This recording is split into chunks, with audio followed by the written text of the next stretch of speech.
Thank you for joining us. This is Live with Miami's Community News, and I'm Michael Muller. Special guest today is Daniel Guerra, who is a realtor, former president of the Miami Association of Realtors. Associate. That was a big job. Absolutely, especially during COVID and during the unfortunate collapse of the Champlain Towers. So How many members are there of the 60,000, 61,000 That's now. a big deal. Mhm. And then you mentioned about the towers and, the collapse, and almost 100 people died, affecting thousands of people. But some things have happened because of that collapse that a lot of the condo owners, 3 stories or more, are really sucking wind right now as far as having to put money up front for repairs. Can you tell us the latest with that? Absolutely. As you know, when that unfortunate situation happened, I came on your show and we actually talked about it. We helped get some people housed from that unfortunate situation. We did a lot of fundraising as well. I personally knew people that were in the building, both that passed and survived, and so it hit home. I was also the HOA condo vice chair when the building fell, and the chair when we were passing the legislation. We're working on the legislation for Florida realtors in Tallahassee. And so it's evolved several times. We're currently trying to work through some more changes on that this year. Today, actually, we have a condo summit at the global headquarters of the Miami Association of Realtors building, where we'll have some of the legislators, such as senators and representatives that are working on this legislation, meeting with us today and going over some of the things that are beneficial and some of the things that are obstacles. Lots of folks don't understand how important is it you have a seat at the table, whatever organization. In your case, it has to be in the Realtors Association, and you are again the chair, past chair of the association. But you tell us about the global initiative. So my current position with National Association of Realtors is that I'm the global real estate liaison, and that means that I basically am the source of information I'm part of the extended leadership team, and I'm the source of information for the rest of the leadership team to deal with all of our bilateral agreements with the different countries, our global ambassadors and regional coordinators for different parts of the globe, which is about 31, 32 people that I speak with on a regular basis, and we work through what is needed in that bilateral agreement to be able to benefit both those countries and the United States. So some people were hopeful that the legislators were going to make some changes in that law that went into effect, which was essentially, if you would explain it, about people having to put up the money in advance for repairs. Tell us a little bit about that. Well, basically what the law said is that by December 31st, 2024, you need to fully fund reserves for the structural integrity needs of a building, the components, not to go into all the weeds on it, but the specific systems that would ensure structural integrity. But how far in advance do they have to have that money up there? Let's say they say, okay, in 10 years from now, we're going to need to do something to that. All that money has to be sitting there, or is it shorter term? The legislature made a good step where they gave 2 years for buildings to get in order to do this, and that was positive. Unfortunately, the workforce and the people certified to be able to do these inspections and create these reserve studies and these structural integrity studies was not deep enough to be able to deal with all the buildings in the entire state. And so there are some buildings that are working through this still and have not met the deadlines.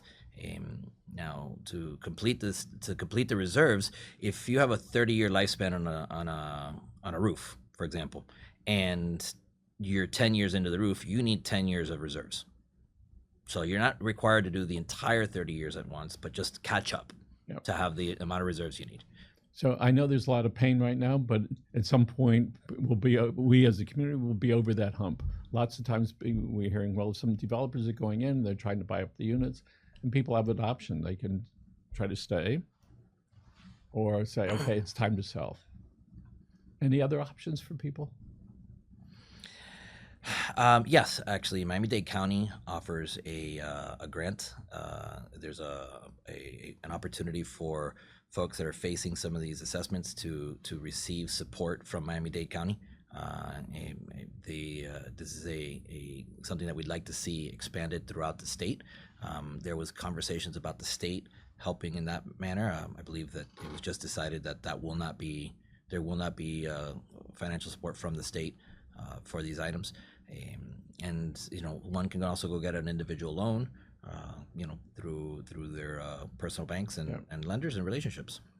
Let's talk about sea change and flooding downtown, all the condos that are there. I have some family members that live there. It's magnificent. It's a big town. You can see at night it looks like New York. And so we continue to see flooding on Brickell frequently. What does all this mean as far as long-term financing from the banks? Are they still lending money like crazy down there? Or are they saying we need to look long-term, and in 20 years from now or 10 years, if the powers that be don't make some changes, it might affect the value of the land? So this is a good example of the benefits of National Association of Realtors and the state associations like Florida Realtors and the Miami Association of Realtors as a local organization. The advocacy that we do helps protect these things. NFIP, which is the National Flood Policy, was going to run out of funding, and it was going to stop all these transactions. It was going to stop people being able to buy homes and have a place to shelter. And we were able to advocate to make sure that it got refunded and extended and continued, so that these loans could be backed, which banks would not loan if you did not have that in place. Mm-hmm. So we do have the National Flood Policy in place. There is a lot of work that we also do with resiliency in terms of research, and there are resiliency grants from National Association of Realtors that are available. So there's a lot of foresight into looking at the future and making sure that we're planning ahead to work with this. So last year, the National Board settled a significant lawsuit. I understand it was originally a little less than $500 million. There were conversations that it was settled for a little bit less. So why don't you tell us what that was about and the impact that it's had?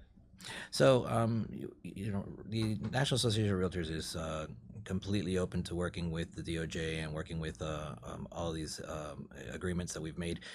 There is a lot of resources that are being provided for members and consumers to understand what are new practices and what is the way to move forward, and how are the resources and the benefits of working with a realtor beneficial to the consumer, and how best to do that. So in the old days, it was a traditional 6% commission, and there were lots of variables in there. And typically, from a consumer, I would always get to the point, okay, 3% goes to that office, 3% over here. Of course, there's negotiating in there. But nowadays, that's not quite the case. So it actually never was, and we really don't speak of percentages. Compensation is and always has been negotiable, and will continue to be. And we basically have a lot more communication on that now, and we're signing agreements prior to showings with consumers, so that they are fully informed that compensation is negotiable. Because I remember seeing individual agents say we charge 3.9 or 4 points or 5 or whatever it happens to be. So, and you're absolutely correct that it was always negotiable, but in the back of the minds of some of us, okay, it's 6, but that was never set in stone. It was just a conversation. So that's been in effect for a while. What changes has it caused to occur for the consumer, and then also for the real estate agents? There's just a new form of practicing, and we're signing buyer representation agreements, which is something we've always done in commercial real estate. It's not new to a commercial realtor. It's a new experience for a residential consumer and a residential realtor, but it's something that I think will come through pretty quickly. We've seen it assimilated very well. And it really hasn't changed a lot about how to conduct business. And there were individual states throughout the country that have been doing it that way for years. Just down here, we weren't used to it. So let's talk about the real estate market, in particular in South Florida, particular Dade County. What's going on with single-family homes, the condos, and commercial real estate? So, given the legislation, inflation, and the interest rates, we've seen some inventory increase in condos. In single family homes, a little bit as well, but not as much as we've seen in condos. Uh, South Florida is running a kind of a separate economy to the rest of the state and kind of the rest of the country, where prices are still holding. A number of transactions has reduced, but we are still seeing prices hold, and in some asset classes in some areas continue to climb at a lower pace, but still rising. In some other areas of Florida, we have seen a reduction in price, an increase in inventory, and same for other parts of the country. But we're still at healthy levels. We're not by any means at an oversupply, and that's why a lot of the conversation that we're having in Washington D.C. And in Tallahassee is how do we create affordable housing? How do we create more inventory? And more inventory will help give the affordability. So, so often we were hearing about the interest rates, especially when they were really low, and then they went up a lot. The really good news about time, now you can make reference to last year's rates, but we're good. It's not like it was when it was 2% and 3 and 4. So, and we understand it takes more money to be able to pay more interest. We get that. But there's going to be a whole new crop of people that say, listen, it's just going to cost us more for the homes if we want to live in South Florida, and particularly Miami. And we've seen, obviously, those rates go up. We've also seen the private schools at capacity. It's a wonderful thing, all right, because we have a lot of people with money coming down to put their kids in private school. Tell us what the landscape looks like from Miami Beach all the way through Homestead, if you could, in the next couple 5 years. So I think you're going to see different delivery methods. I think that there's also legislation that's been put in place, such as Live Local, which is something that we've worked on and continue to work on. It is a statewide legislation, and it's hard to apply one plan for the entire diversity of our state, and so that's obviously being looked at. But these are some of the ways that inventory is going to be provided. There's also conversation in Washington D.C. about we have a lot of land throughout the country that is idle. It's not being used for parks. It's not being used for in public use. It's not being used for farming or anything, and it's not collecting taxes. So there's some conversation of how can we use some of that to create housing. And as our population continues to grow, which it's not something we're stopping, we see over 1,000 people moving to Florida a day, and we'll see how that evolves going forward. But we continue to grow our population. And we will need to see where those people are going to be able to live. And we see an issue down south, and here in the Homestead area, it's wonderful. Housing is going up. Of course, that has the other part of it, which is you have to have a place where people can shop and buy stuff and buy food, and then transportation, which is, this all sort of goes together. Mm-hmm. So I hope the guys that are a whole lot smarter than most of us can figure out, we call it mobility now. We don't call it the traffic is a mess. It's how we're going to move around in all that cars and the buses and the general traffic. So last year you ran for City of South Miami Commission. You were hopeful that you would get in. It was not successful, but there's a new election coming up in 3 or 4 more, in a couple of years actually. Any desire to look at it, doing it again? Michael, I'll say this. I've been serving our community for several decades. I didn't start serving yesterday, and I'm not going to stop today. So my servant's heart is still there, and that is why I do all of this volunteer work and advocate for our citizens, for our consumers, and for our members. And so it's a step in a journey, this past election, and the journey is going to continue, and we'll see how it evolves. So the feeling that you get when you give like that and serve, and for the most part, without compensation, you do it because it does something for you. Tell us about that feeling that you have and how you can share that feeling with other people. We got 2 minutes left. So I'll give you an example. When the new rules came out, or the settlement agreement came out, some of the unforeseen circumstances that it caused was that if a buyer was intending on compensating their agent or their representative, the VA loans prohibited that. Even if you wanted to, it's not allowed. And so immediately we went to Washington, D.C., and we advocated to put a stay on that part of VA loans. And the congressmen and women agreed, and went ahead and stopped that. And so that was very fulfilling to have been able to say, we're going to make sure that a veteran that served our country, that represented us, would not have a barrier to entry in purchasing a property.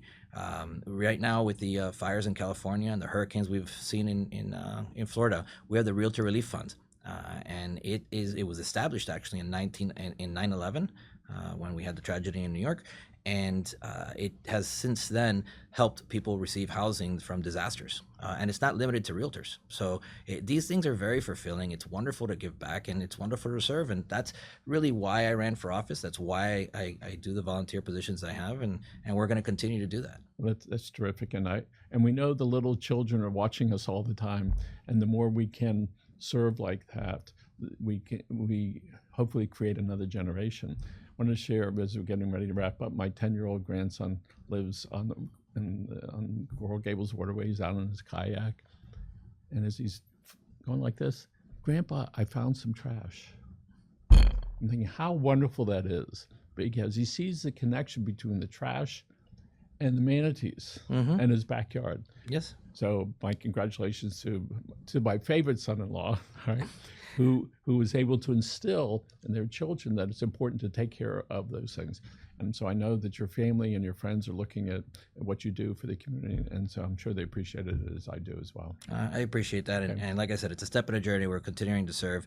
The waterway cleanups is something that's been important to me, and we do a lot of beach cleanups and things like that. And I think we have an opportunity to do waterway cleanups within our city, within South Miami, to continue to do that. And the other reason I serve is a lot of people have helped me on my journey. A lot of people have been able to support me and help me overcome obstacles, and giving back and helping others achieve their dreams and overcome their obstacles is incredibly fulfilling.